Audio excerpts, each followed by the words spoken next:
Wifi engine system Shakeel auto workshop के channel से मैं मोहम्मद शकील सब्त शमरान सऊदी अरेबिया से।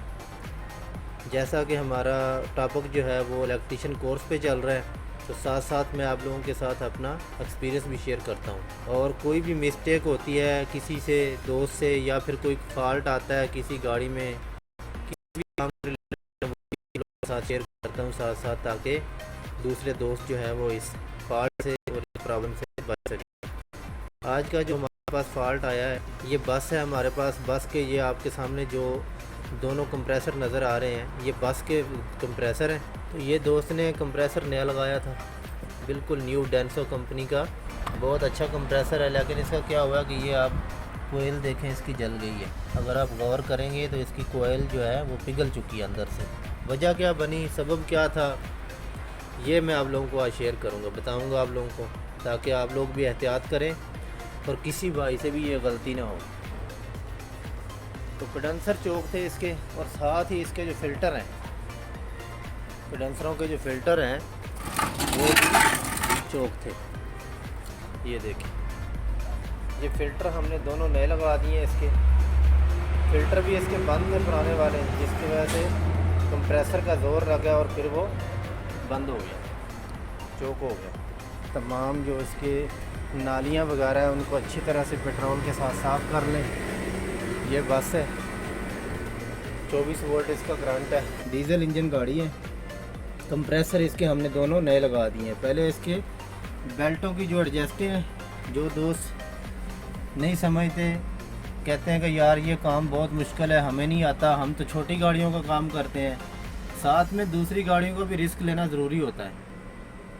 ये एडजस्ट आप खोलेंगे लूज़ करके, इसका जो अंदर बोल्ट है इसको आप खोलेंगे, इसकी एडजस्ट लूज़ हो जाएगी। बेल्ट दोनों कंप्रेसरों का जो है वो सेम प्रोसेस है। इसके अंदर जो है बोल्ट लगे हुए हैं, ठीक है, 14 के दोनों कंप्रेसरों के। इनको आपने फिट करना है बहुत अच्छे तरीके से। फिर उसके बाद नालियाँ आप देख रहे हैं गर्म और ठंडी, इसके अंदर जो है ना वो काफ़ी कालक है।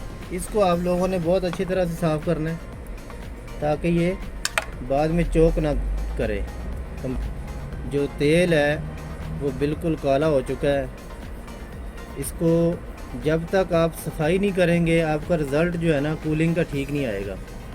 तो कूलिंग का रिज़ल्ट जो है वो बेहतर करने के लिए आप लोगों को चाहिए कि रेडिएटर अगर बंदा नए लगवाता तो ठीक है, नहीं तो उनको अच्छी तरह आप लोगों ने साफ़ करना है। कंडेंसरों को साफ़ करने के बाद फिर आप लोगों ने लगाना है, ठीक है।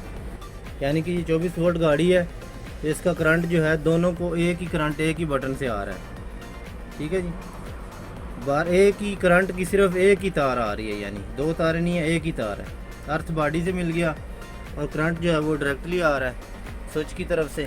स्विच और इसका जो बटन है, बटन अर्थ निकालता है और फिर आगे से वो शिफ्टिंग करता है, कटआउट की मदद से करंट निकाल के इसको देता है। जो कंप्रेसर हैं वो एक्टिव तभी होंगे जब आप लोग उसमें गैस भरेंगे, उसमें प्रेशर आएगा, प्रेशर आने के बाद जो है फिर वो एक्टिव होंगे। ये देख लें, ये नालियाँ बिल्कुल इसकी गंदी हुई पड़ी हैं, ये देखो काली स्याह हुई पड़ी है। कंडीशन आप देखें क्या है।